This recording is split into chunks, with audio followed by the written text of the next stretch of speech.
Check, check, check, check, check. How's everybody doing? Hopefully this is working.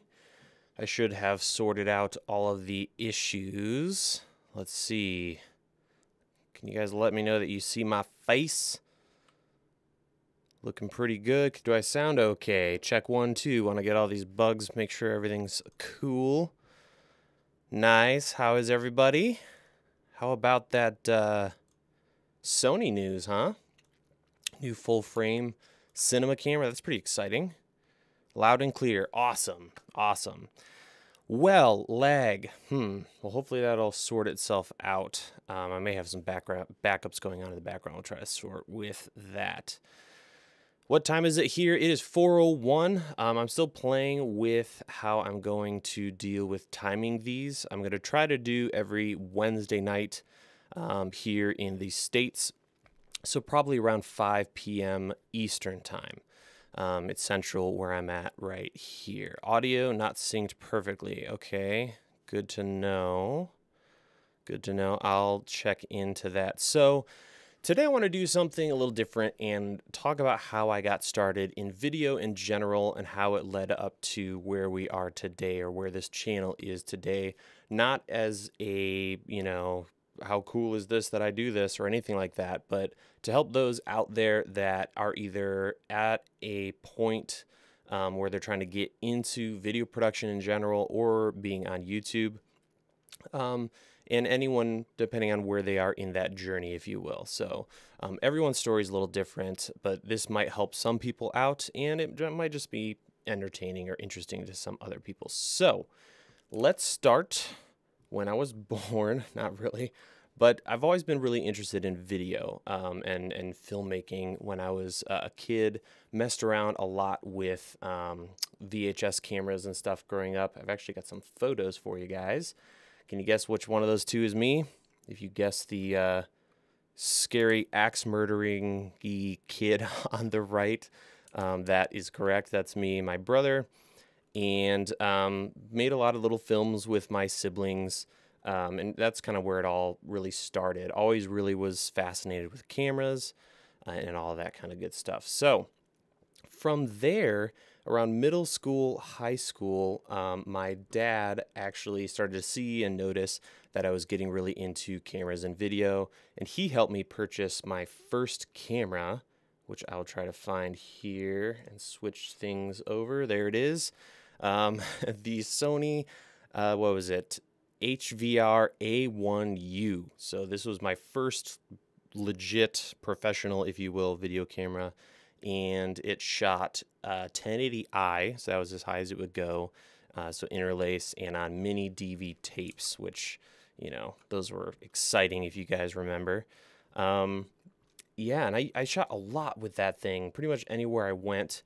Here's another shot of it. Anywhere I went, I had that camera with me. And that's where I started to learn, how do I expose this thing?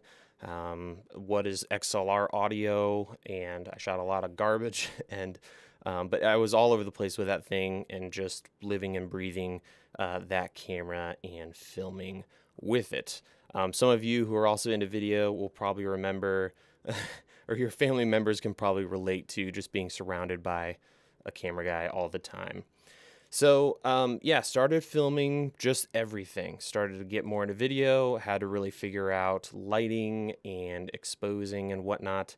After a little while, I was then thinking of how I can make some money with this camera. And what I ended up doing was going to various basketball games. Here's me with some terrible hair. Basketball games, any event in town that I could find that had a venue, I would try to get in there, film it, and then sell the DVDs to the people on the way out. I started hiring some buddies of mine and have them issue out these little application forms to order DVDs. And you can see there I'm rocking, I think this is the first G5 iMac that ever came out. I worked my butt off to pay for that thing. So I would film ballets, I would film basketball games, take it back with all the application forms, edit it, burn a ton of DVDs. All this was done on Final Cut 3, I think, and DVD Studio Pro, and would sell that to people. And that's kind of how I started to get into the business side, if you will. And there's some decent money there. I was working just way too many hours, though, in the grand scheme of things. But it's a great place to start. And from there, we get closer to college age. I wanted really badly to go to film school, but I knew it was going to be really expensive when I was looking into financing and stuff. I just couldn't fathom um, having to borrow like $200,000+ to go to film school. And I went on a tour of what was it? Columbia College Film School here in Chicago. Went on a tour. They showed me the facilities. I was a Final Cut kid, so I was like, "Oh, what editing do you guys use?" And they're like, "Avid." I'm like, "Oh, that's cool." And then I mentioned something about Final Cut, and the guy who was giving us a tour and several of the people there like trashed it, said it was worthless. Avid's the only way to go. So immediately I was starting to get like, this is kind of interesting that they're very not into the idea of open or other software, other techniques. And then the one thing that really got me was we were walking by all these dark rooms, and there were these film students who had been in there for weeks cutting, their 8mm film together by hand. And that was one of the things you had to do. And I remember being like, I appreciated the reason for that, but I just was like, man, there's so many cool things in the world right now to do aside from sitting in a room and spending that much money to do it. So what I did, let me go back to the photos here, is I started by going to community college. I wanted to get rid of all that stuff you have to do to sell or to, get a degree at the end of the whole thing. So I figured I'd bang some stuff out and I would get a marketing degree and just get something, general that I could use whether or not I got into film. I did one semester of that and hated every second of it. I enjoyed my economics class, but it was just killing me that I had to go through all this pain and suffering, stuff I had zero interest in just to get a degree. So what I did is I was like, you know what, I'm going to take a year off and I am going to go and just get involved in video full hog. So the first thing I did was my grandfather went to a very large church. I walked into their media department and said, "Hey, I'm willing to do anything as long as I can, help you guys out or learn some video stuff." So they put me on their camera crews. There's a lot of these churches out there that have like massive, massive productions and whatnot.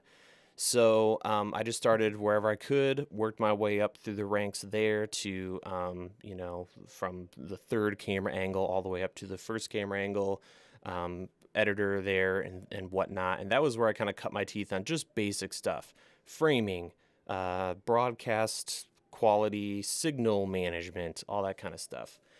And that is where I met a lot of people who were in the video world in the area that I was in at the time, which is the northwest suburbs of Chicago. So started there, met some people, started doing some volunteer. All this is volunteer. I didn't get paid anything. Started working with some people on the side doing corporate video work, short films, little things like that. Began to cut my teeth, and then everything changed when this camera came out right here. The 5D comes out, 5D Mark II. Shortly after, roughly, the 7D comes out, and as a lot of you know, that just turned everything upside down. We were able to go from nasty, gnarly broadcast cameras to something that had a huge sensor. So at the time, I couldn't afford a 5D, so I spent every dime I could scrape together to buy a 7D. And not only did it completely forced me to rethink everything, because I had no idea, what I'm doing with shutter, aperture, ISO. How do you deal with this much light, and how do you stabilize such a big sensor that isn't a video sensor? So learned a lot from playing with that camera, and right around that time, 2010, February 2010, I started DSLR Video Shooter. At the time, it was just the website, and didn't really know where it was going to lead. I had done a bunch of websites in the past. It was another hobby I had. Remember iWeb when it first came out? I played a lot with that. and making websites and blogs and things like that, WordPress, stuff like that. So I threw together the site just for kicks. And around the same time, I was producing some really terrible stuff. Let me find it actually and pull it up here.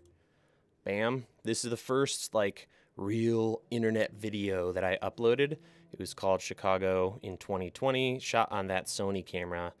This was 2008. And I put this up, and I won't play the audio just in case there's something here that's copyrighted, which I don't think there is, but it plays a lot like kind of like a PBS, special or whatever. So when I did this video, I started getting these comments. This one here's fun to look back at. I always saw, this guy's impressed with the camera and asking me what I thought about it. And that's where it all kind of really started for me, was my interest in helping people figure out stuff that I was trying to figure out. So I started DSLR Video Shooter. At the time, when it comes to DSLR specific video, there was like nobody out there. There are a lot of big guys like Vincent LaFerre. Shane Hurlbut wasn't quite, he was doing a lot, but it wasn't a lot of free stuff online at the time. I'm trying to think of a couple other guys, Philip Bloom, just a handful of people, and most of them were on the high end. So there wasn't a lot of punks like me trying to make it work with no money. So that's kind of where things started. From there, and all this is on the side still. Didn't start full time. Had no plans to monetize it. And let's see. Let's go back to the photos here. And so I started doing work on the side. So just anything I could do. Volunteering. I did this project for Help Portrait. Let's see here. All kinds of different corporate work.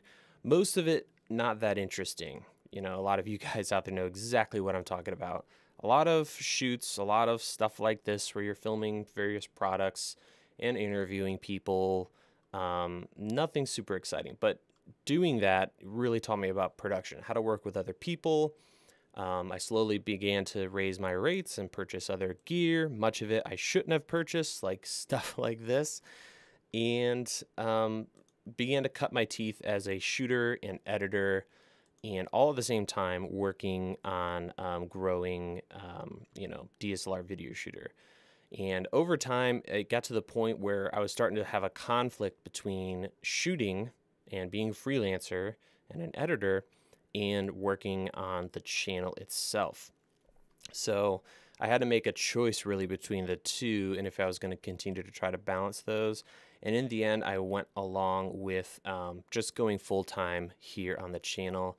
That was roughly in 2014, so about 4 years after I started the website. And that was an interesting transition. I think the last big gig I've done was in 2015 or 16. So it got to the point where I was only doing maybe one big gig a year. And then I went full time and haven't looked back since. And what I love about doing this full time is it really allows me to completely dive into what I'm interested in learning more about, and to do more than just several hundred interviews a year or lighting and filming interviews. So that's kind of a breakdown of how I got into video and how it slowly turned into a full-time thing, and then this all happening, which was unexpected. So I don't know if that's going to help people out there. I hope it does. And I'd love to hear your guys' stories and what's been going on with that. Mark says, yeah, 7 years old. No. Yeah. No. 10 years old. Almost. Yeah, about 10 years old. DSLR Video Shooter has been going on. Now, the YouTube channel didn't start till later. I was on Vimeo at the time, which was a completely different community than it is today. That place was really vibrant, but since then, things have kind of died down. So YouTube has been really huge. And I did make a big shift in 2015, I think. Maybe 2016. No, it must have been 2014, 2015, where instead of keeping up with all the news, doing blog posts, I switched completely to video.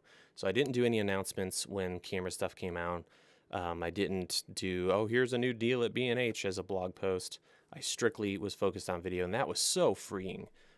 So that's something that I wish I had done earlier. Figure out what that one medium is that you're all about and go all in on it instead of trying to juggle what everyone says you should be doing as a blogger or whatever. Audio sync issues. Okay, I'm going to have to look into that. Do my audio levels sound okay, by the way? Okay. Well, I'll have to jump into that a little bit later. So, with all that said, do you guys have any questions while we're hanging out? Any content ideas you'd like to see on live? I'm going to try to do a live studio tour here soon.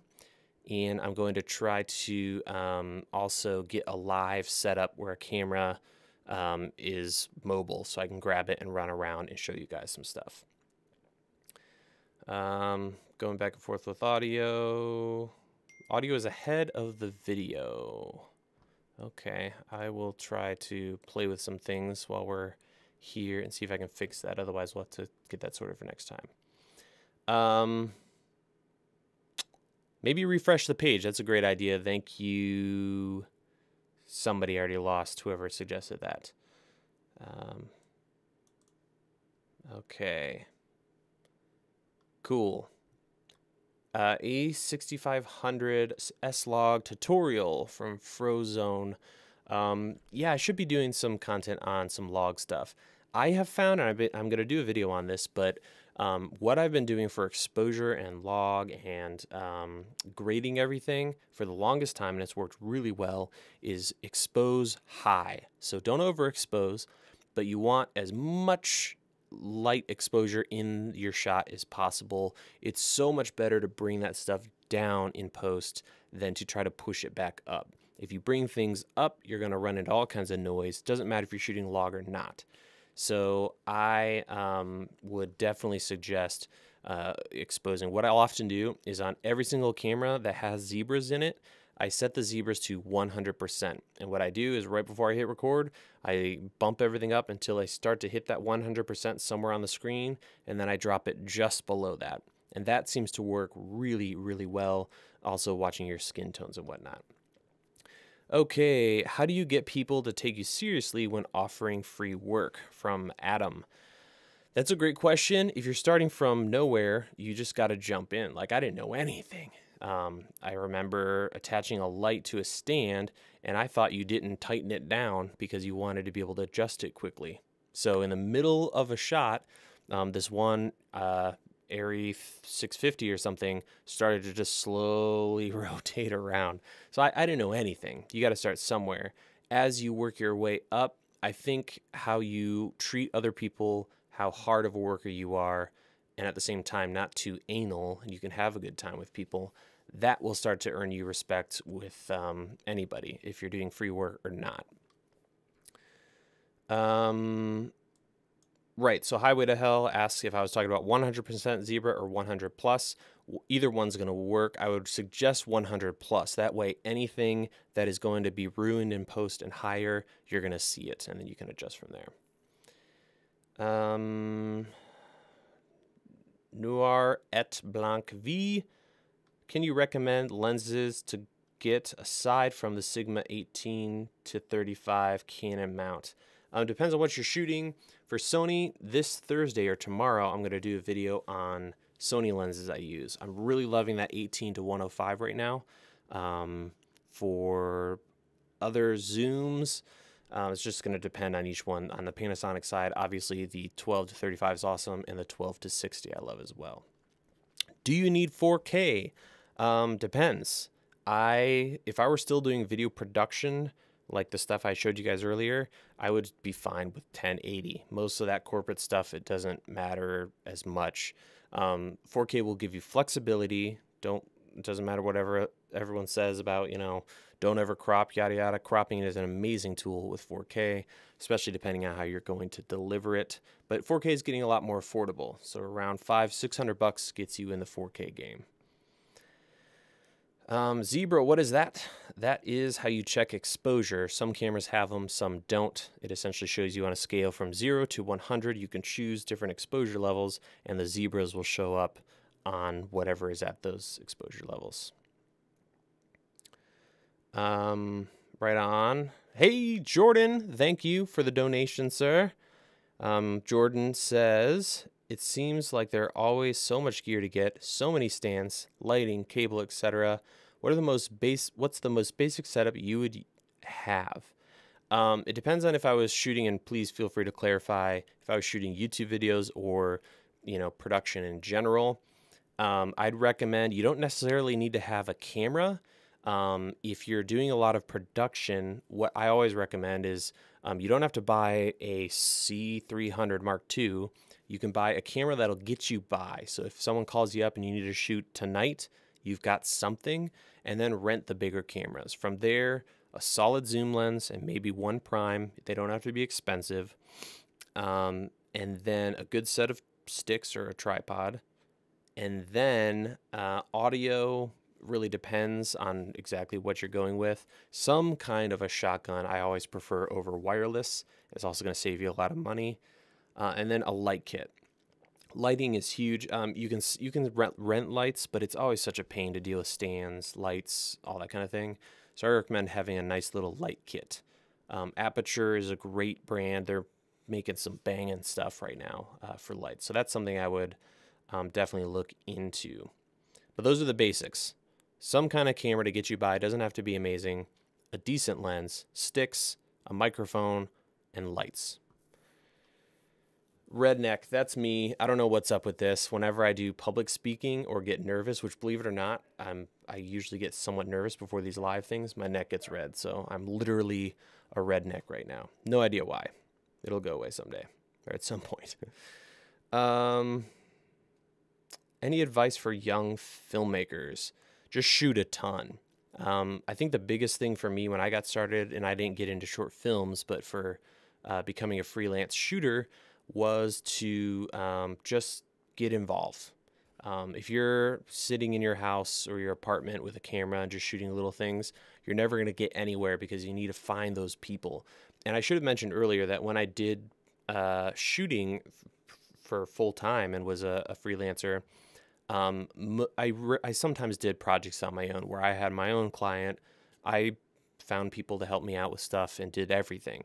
But most of it, probably 95% of it, was me working with 3 to 5 different producers or directors.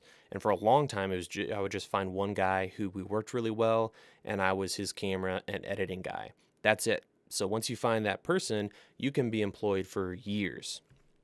Hey, what's up, Michael? You're a rednecker too. I love it. I don't know what is up with that. My ears get warm, my neck gets red. It's weird. Best camera for $3,000 to $5,000. Whoa, that's a tough one.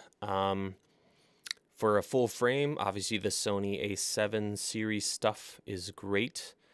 Man, that GH5, I know that's underneath your $3,000 to $5,000. This is from Istopin. The GH5, I got my review coming up and the guide for that. That camera is something else. It just does everything for $2,000. It's incredible.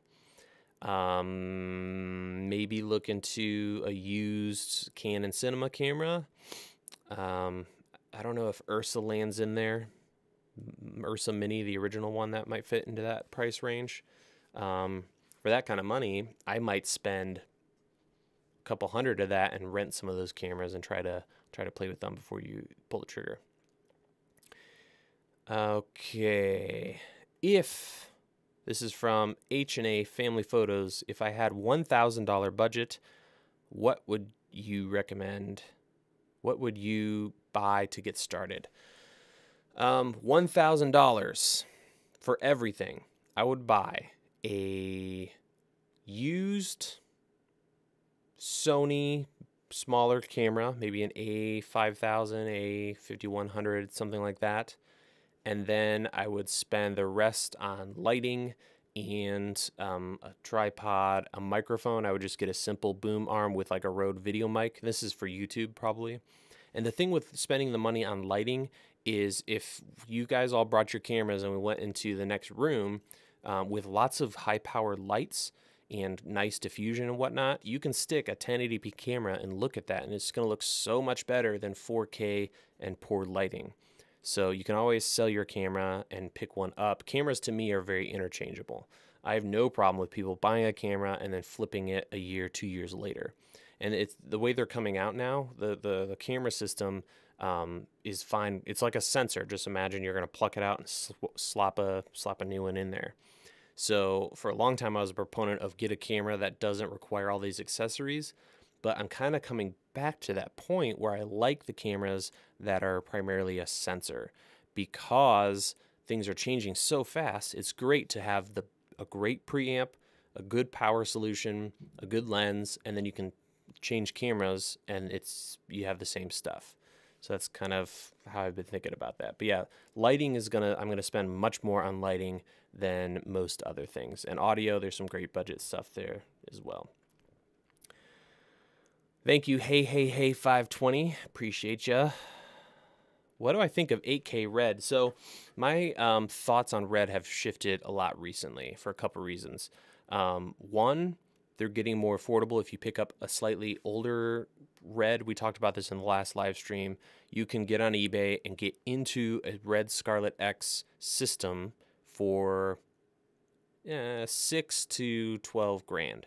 The other thing is I was testing and doing some benchmarks on my Hackintoshes, and I played with some Red footage and how the raw thing works, and man, is that efficient. Like, yes, Blackmagic has raw options, but there's this crazy workflow you have to go through, where with Red, there's literally a panel that pops up on your editor, whether that be Final Cut or Premiere, and you can just grab white balance, slide it around your ISO, slide it around, and with a decent system, you can do that on the fly. So it's really, really powerful stuff.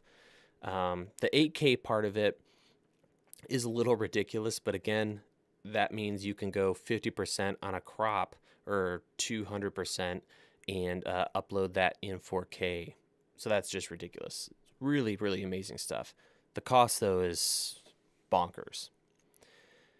Can I do a video on color grading from Mr. Brandon? Yes, I have done one in the past. I'm thinking about updating that. I haven't changed how I go about it much, but I would like to do a grading or color correction video on log and where we're at these days. My thoughts on the Panasonic EVO 1. I'm excited to check that out. I'd be curious what you guys think about. Most of what I do on the channel is intermediate and under. We do a lot of advanced stuff, but when it comes to cameras, I usually don't cover cameras that are over $3-4 grand. Let me know if you would love to see more of that, and have us talk about some more cinema cameras. I haven't really been getting into that as much, but I'd love to hear your thoughts on that. Yeah, but that camera looks really, really interesting. The Scarlett is 6K, right? This is from Lord Titus. Yes, there's several different Scarletts. Scarlett X, Scarlett W is the newer one, and I believe that can do 6K. What's up, Bart Johnson? Let's see. Did you see the new Sony Venice? Yes, I just saw a tweet about that before jumping on. Yes, I'm excited about that. I'm excited about that a lot. Hopefully that trickles down some of that action to their other stuff. I wish Panasonic would open up their sensors a little bit. That would be kind of fun, because I know Panasonic would give us some pretty awesome stuff. But yeah, that's going to be really interesting. It's awesome that a lot of these lens companies have kind of seen this coming, like Zeiss and whatnot. So we have those lenses available. So I think it makes complete sense to go from a Super 35 to a full frame for future cinema work. Best budget stabilization gimbal. I don't use gimbals a lot. This is from Jor. But the Zhiyun Crane, I do have that, and that just seems to work awesome. And I know a lot of people love that, so that's a great one. Okay. Lumix for 4K or 1080 higher frame rates for low light, or Sony for low light. Okay, so this is the classic Panasonic versus Sony. It's going to depend. If you're out in the dark shooting videos all the time, you have to go with Sony, and that the autofocus with them is really good. I really like the Panasonic stuff because of the 4K the stability of the cameras. I've got, at this point, I think 4 or 5 of them, and they just work really well. I can hook my phone up to it and focus from there. It's really, really slick.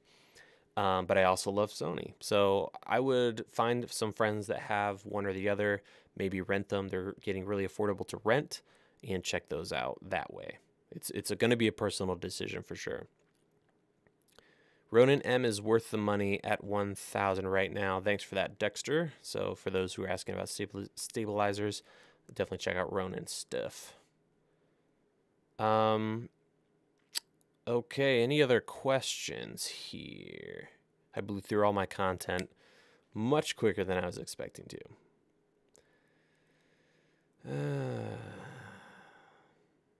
If I were to buy a first pack of 3 LED lights, should I get the three of the same or one with a softer light? I recommend getting one big, soft, bright light. That's huge for having a key light. From there, you can spend less and get smaller lights for backgrounds and hair lights and whatnot. But you want to make sure your key is a pretty solid light. And I need to do some update videos to those kits I did. I'd love to do, I don't know, a newer 2017 version of those because there's a lot of new stuff I've found. But yeah, one big, juicy light for sure. Okay. Canon 80D, good camera. If you're okay with 1080, it seems like a very solid camera. Great autofocus, APS-C, has a headphone jack, just a nice all-around light. From Liam, best aperture light. That's a tough one. The 120D is super bright and awesome, but my favorite is the new Mini 20Ds. I have one of them. It was like a pre-production model, and I'm going to do a review on those, but I have been using that for everything. It is awesome. It can go really wide, and the spot on that is ridiculous. It is a fantastic light. You could use it as a key. So many uses, so I'm going to cover a lot of that in an upcoming video. But the kit of those would really set you off to a great start for a light kit. Okay. Matching footage tutorial. That would be a good thing to do. I have that little color checker card, which I've been using and love. So I'm going to play with that and try to mix some cameras and see what I can come up with. So thank you for that, Adam. Thoughts on the Bolix Digital 16? That's dead, right? Sadly. I really was getting more into the idea of buying one, and then they disappeared, which is really, really sad. I love the idea of playing with some 16mm or Super 16, and the RAW on that camera was very interesting to me. Any ideas for shooting B-roll? Yes, I have a video coming up, or at least written, talking about some tips. Couple little ones. One that I use all the time is if you have an action like you're filming someone putting something on a table, feel free to reverse it in post. So I won't always film it in real time and use it like that. I'll reverse stuff all the time. Another example, let's say you want to tilt down and reveal an object and then slowly come to a stop on that object. Just reverse it. Start framing on the object, slowly tilt up, reverse it in post, and you'll get a perfect stop on your object. So that's a big one, is just keep in mind you can always reverse stuff in post as long as there aren't cars going by or people walking. Yeah, Bolix is dead. Thanks for the update there. Mysterious. I did learn, I think today, that Juice Link is gone as well. So I'm going to have to look into that, but I think that's over now, which is really sad because those are some great preamps. Thank you. You know what? Someone just said nice lighting. I'm going to show it to you right now. I was going to do this in a separate video, but I figure we'll just go for it. All right. So I apologize for all the shaky cam. You'll notice right there, let me turn my exposure to auto. One moment. There we go. I'm experimenting with using the G7 in upcoming videos underneath or right above my display. And wow, this is going to be interesting with the audio. Let me try to bring my microphone up here. So for my lighting, I have one of those Falcon Eye lights that I talked about, those flexible lights. And I have a softbox that I bought for it on Amazon for around 50 bucks. And that has been awesome. It's about 50% brightness right now, right above my display on a C-stand. And that's pretty much it. I got the dimmer unit right there. So I have that mounted. I can swing the whole thing over and get it out of the way. And it's also dimmable. So I'm a big fan of this. It's super lightweight, so it's easy to mount. And this is the smaller one. So that is a great, really happy with this for a lightweight kind of live setup. And for the microphone, right now I'm just using a Rode NTG4. I'm going to play with some other stuff, but this is what I had nearby, excuse me as I burp. So yeah, there's the lights. So you can check out that video. I think it's called Flex Light Alternatives. And in that, I talk about that light. So I'm going to move this back over here. Turn off this ridiculous overexposedness. There we go. So, questions. What does the light cost? $100-ish, I think. I'll have to study up on that. I know the prices kind of fluctuate. Oh, Retro Weld. How's it going, man? So yeah, around $100. Maybe a little less. You guys might 100 to 150. There's also a larger one, but it's great. Dimmable. A buddy of mine used them on a shoot, and he just like taped them to walls and stuff. So they're really slick. Don't forget to turn off auto exposure. Yes, sorry about that. Right on. Let's see. Do I think I would do a podcast? I might. Those take a lot of work. You'd think they'd be easier than videos, and they may be depending on who you talk to. But that's just scheduling, having people lined up to do those would be a decent amount of work. So maybe in the future, we'll see. I'd be open to it if I can find some time and other people. Let me find my comments again. Sony a6700 question mark from Manny. I'm looking forward to it. I hope they do some drastic stuff instead of just a slight incremental update. But if all they did was a flip out screen, I'd be ecstatic. Okay. G85 or A6500, you're starting fresh, no gear yet, from Humble Elephant Productions. If you're doing YouTube stuff, G85. If you are going to do production, interviews, filming where you're behind the camera, A6300, unless you're going to be in overheating scenarios, if that makes sense. Okay. Do I think an old Soligar lens would work with a G85? Probably. I had one from that brand. I don't remember what mount it was, but it worked, so you should be good. Can I play guitar for you guys? It's out of tune, but maybe at some point. I have a video coming up where I might do some music for it. I need to play more. It's been too long. But I used to like that guitar lived in my lap at one point. Am I going to hire someone soon? I have an assistant editor doing some work with me. I like to do more. It's just weird to have, this isn't a very big space, and it's in my home, so it'd be kind of odd to have people over. And I'm thinking about doing more, having assistant editors and doing a Dropbox thing, which like I'm doing now, but on a larger scale.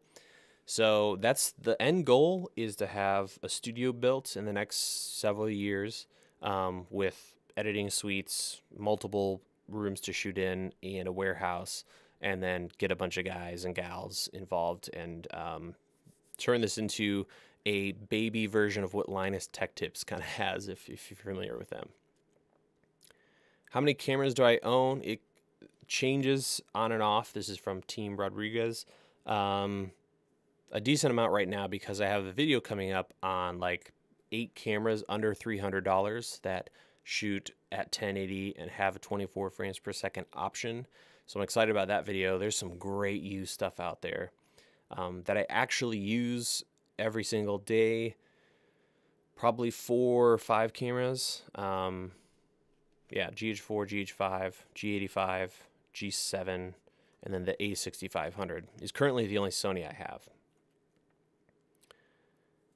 Do I keep all the content I've captured? If so, how long? From Frozone Productions. I keep it all, and I always keep it because often there will be a time when I need to go back and grab some footage or talk about something I've used in the past. So I keep it all, and then what I will do is delete all of the renders, anything that is I can recreate.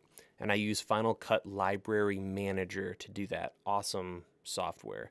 And it lets you nuke everything that you can recreate, and then you're down to your raw stuff.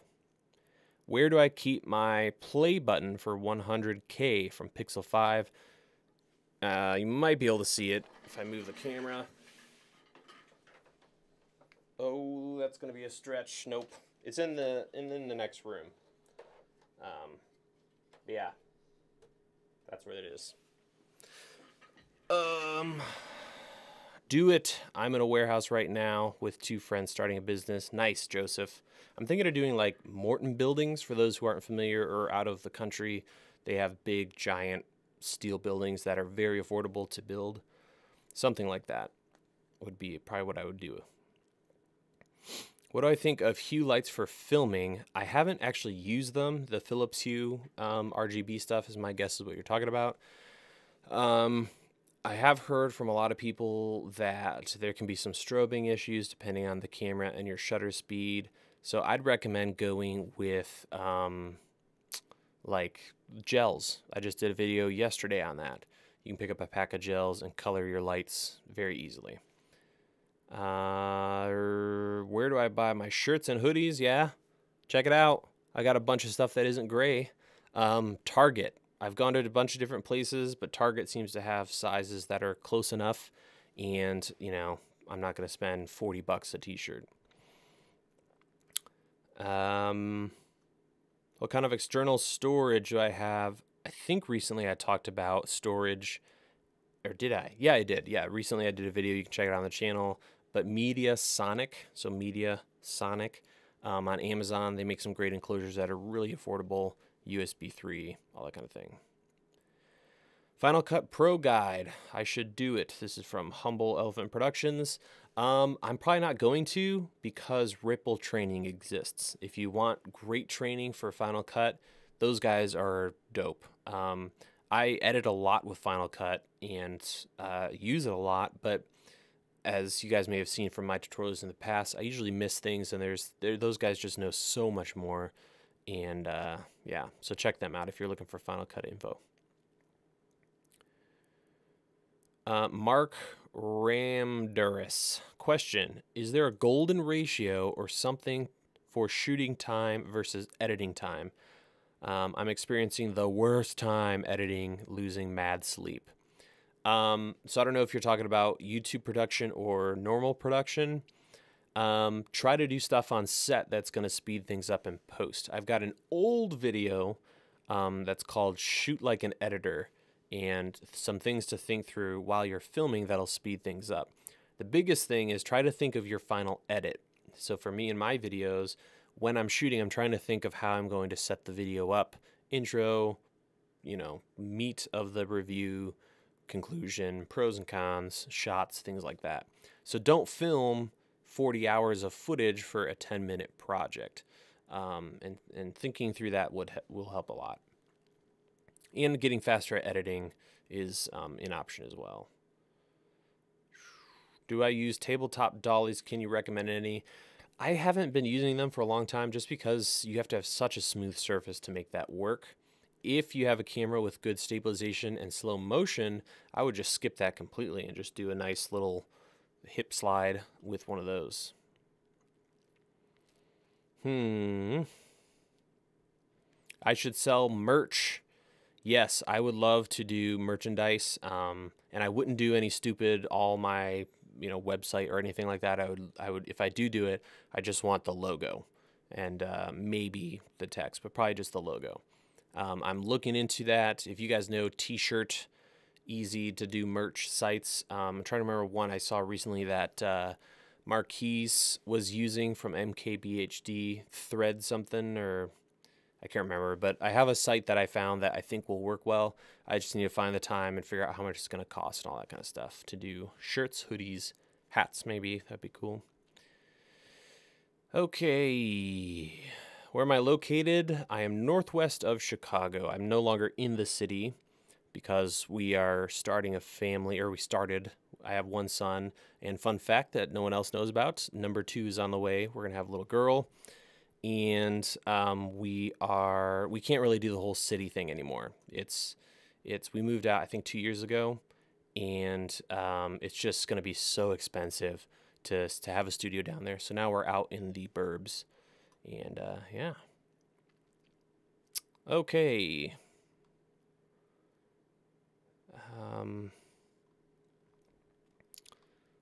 Trying to scroll up here and find some old questions to deal with.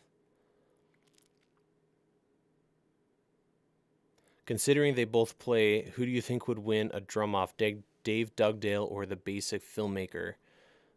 Do you find you wear your hat more that you've shaved your head? I certainly do. Thank you, Post Color Blog. That's a good question. I didn't even know Dave played the drums. I've had several dinners with him, and I didn't know that. Probably Dave, because he's got the length. He could probably play 2 drum sets at the same time. And yes, I'm wearing a hat a lot more since I've shaved my head. I haven't done the video where I talk about that, and I don't want to freak everybody out by just randomly doing a video with no hair. So yeah. Oh, thank you for all the congratulations, guys. We've got a boy now, so we're doing the whole complete the set early, and we're excited to have another lady in the house. So that'll be fun. Any tips for creative block, writer's block? Getting away from it if you can. Bringing other people in is always good. And being willing to nuke it if you need to. For instance, editing. A lot of the time I'll spend less now, but I remember often having spent a lot of time on an edit, and in the end, be willing to completely start over. It's better than having to force through it and polish a turd, if you will. That's my buddy Corbin Tyson's thing. Polishing a turd's the worst. All right. Yeah, there is nothing wrong with showing a bald head. But I'm enjoying wearing hats. I've always disliked hats. I never wore them, but it feels awesome to wear hats. It feels like a nice head hug. So yeah, enjoying that. And I felt like I never looked great in hats, but I don't know. Just no hair plus a hat feels really good.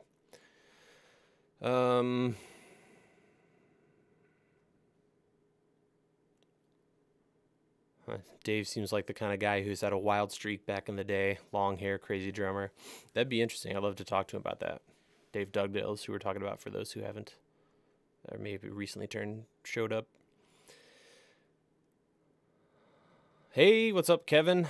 Otterness. All right. Soft light or hard light for first light. Doesn't matter as long as you have a way to get it soft. You guys know this, I'm huge into soft light. I really, really like soft light. The good news is you can easily take a light and soften it up with materials that I've talked about in previous videos. So probably a medium to spotlight is where I would start if you have a way to, diffuse that light. All right, thank you for the donation. I am D.A. Brown. He says, congrats on completing the full set of kids. Oh, someone says the title was wrong. If you go back to the beginning of the stream, I covered the entire story, and then it took a lot less time than I was thinking. So here we are doing Q&A. So we'll probably do another 5-10 minutes, guys. So hit me if you got any questions. I was thinking about doing a video, and let me know if this is something that'd be interesting to you or not. Is there gear that you wish existed? I'm thinking of doing a video and covering like 5 things I'd love to see invented.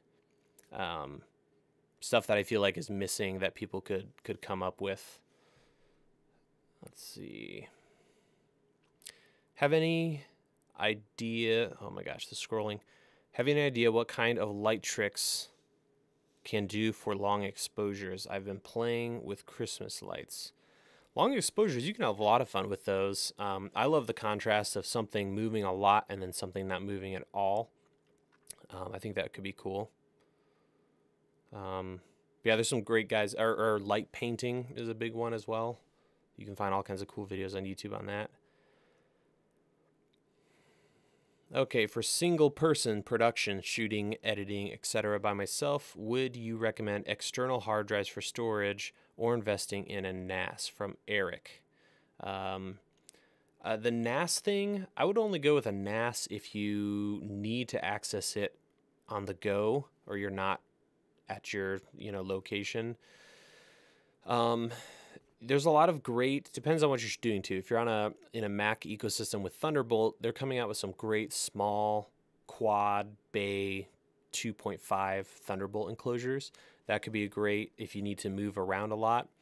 It might be more affordable to have kind of your home base setup and then a similar system on the road. It really doesn't matter as long as you have redundancy and backups. I'm thinking about doing a live stream on everything involving designing your own hard drive setup, but redundancy, so if one drive fails, you're okay, and a backup, because having a RAID is not a backup. If I take a hammer to my RAID over here, it's over. So I have to have a backup that's separate from that. Okay, so you're on a Mac. I would do external hard drives. I would only do a NAS if you have a team of people, you need to access stuff when you're, at an airport on your phone, things like that. I do want to do a NAS setup for my future setup where I have several editors, and I'm thinking of using that new QNAP NAS. So get this, there's a box. It has 4 Thunderbolt 3 jacks on it, and you can have 4 different people access that enclosure at the same time. So I love the idea of having 4 editors or 3 editors and myself all accessing a central NAS server, if you will, and we can edit different projects at the same time. So that's going to be pretty slick. Okay.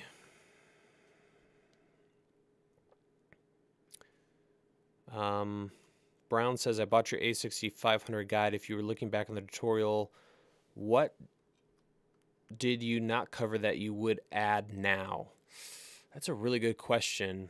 I'd probably maybe cover some more S-Log, or I would definitely talk about the Small HD focus monitor, because that completely changes that camera. I love that camera more than I ever have after using that monitor. It makes such a big difference. Plans on a 200,000 subscriber party from Beardy Face. I don't have anything planned. I should come up with something, but we're getting there. We're getting real close. Oops.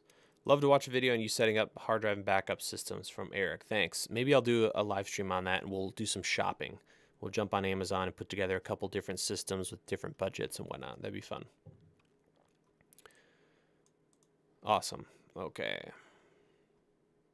Don't knock NAS. Great way to store things accessible. Agree. Not. Yeah, I'm definitely not knocking. I think a NAS system is a great idea. I think they're expensive if you're not going to use them to their full potential. But I'm all about having a NAS in the future with team-based workflows and whatnot. I need to get back on the gimbal game because I haven't really used many of them. So Jaeger Film asks, now that there are a lot of 3-axis systems on the market, do I have a preference? Really, the only one I've used exclusively or a lot is the Zhiyun Crane, and I really like it. So yeah.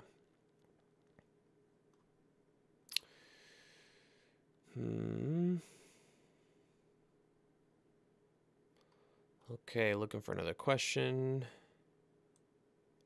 Do I have a video on shooting, lighting, external daylight scenes with budget gear?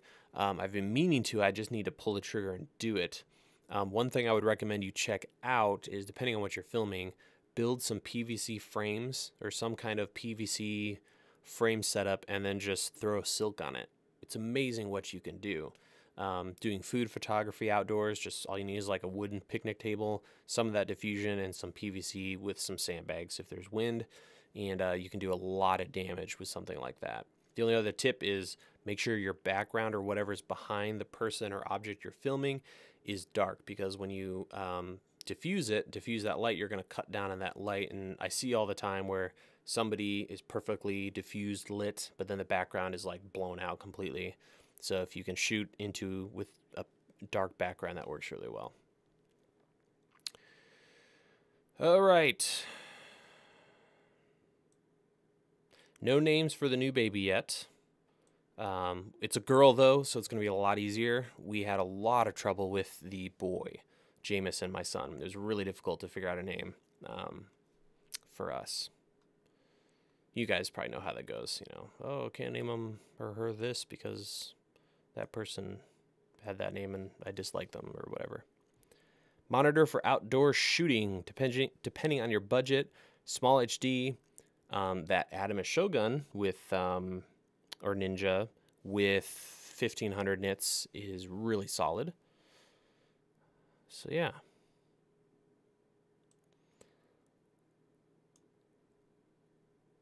Okay. Any other questions? I'm gonna scroll up a little bit just to make sure I didn't miss any. I know I missed a lot, and I'm sorry, guys. Are there any YouTubers I would like to meet from Rainbow Core Channel?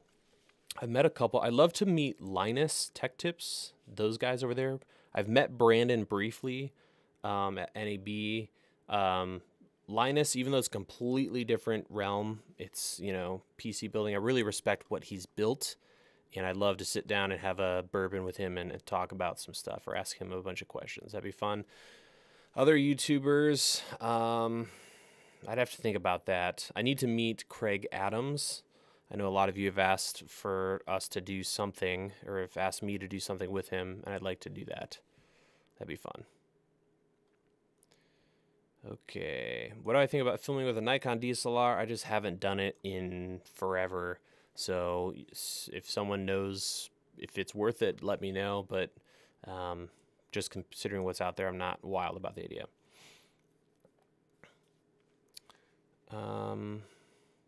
Cheapest decent slow motion camera, 60 frames per second at 1080 or above. Sony is a great option. There's a lot of good stuff there. Kind of having a mental fail as to what other cameras I'd recommend, but there's a lot of Canon stuff now has that. On a super budget, probably you would end up with some kind of Sony 5100, 5000, 6000, somewhere in there would be your cheapest, best option. Cheap camera cranes and sliders. Is there any chance I'll be doing that? From Malcolm. It depends. I've kind of lost the whole interest in sliders and cranes and whatnot. I do have a small jib that I really like.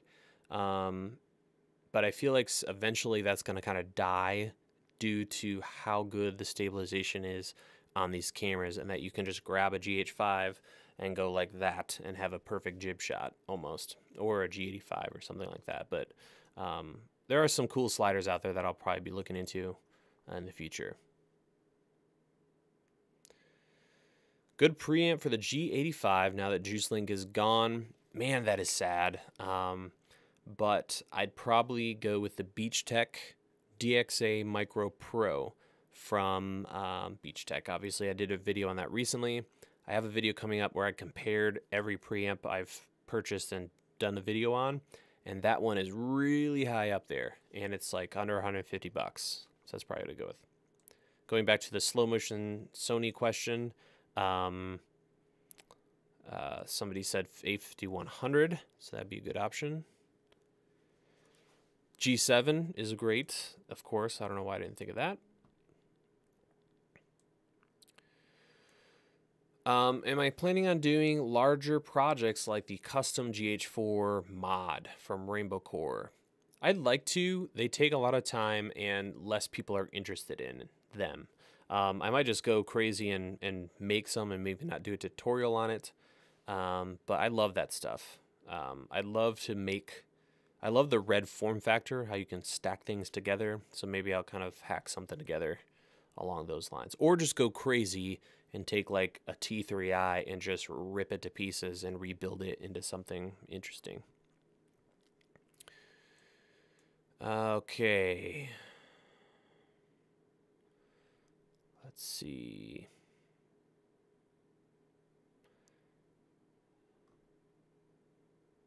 Oh yeah, I'd love to meet Peter McKinnon. That guy, wow, talk about someone blowing up on YouTube.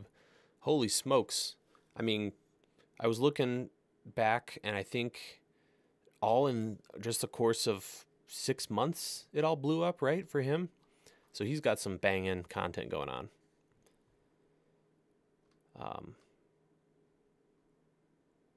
Yeah. Any gear to absolutely get when shooting videos with a smartphone or entry-level cameras for good results. Good lighting is going to instantly improve things. If you have zero lighting and almost no budget, pick up that $18, $19 softbox I talked about. It pops open, so you're not dealing with taking all the rods apart. And that $20 40-watt LED bulb. That combination is really great lighting for $40 or less. From there, some kind of preamp with a microphone will do wonders for audio. So like, you know, some kind of shotgun microphone going into a little preamp for $20, $50 would do a lot for you. Okay. Have I done any YouTube collaborations? Sort of. I did one with oh man, Yuriev. We did an NAB coverage video together.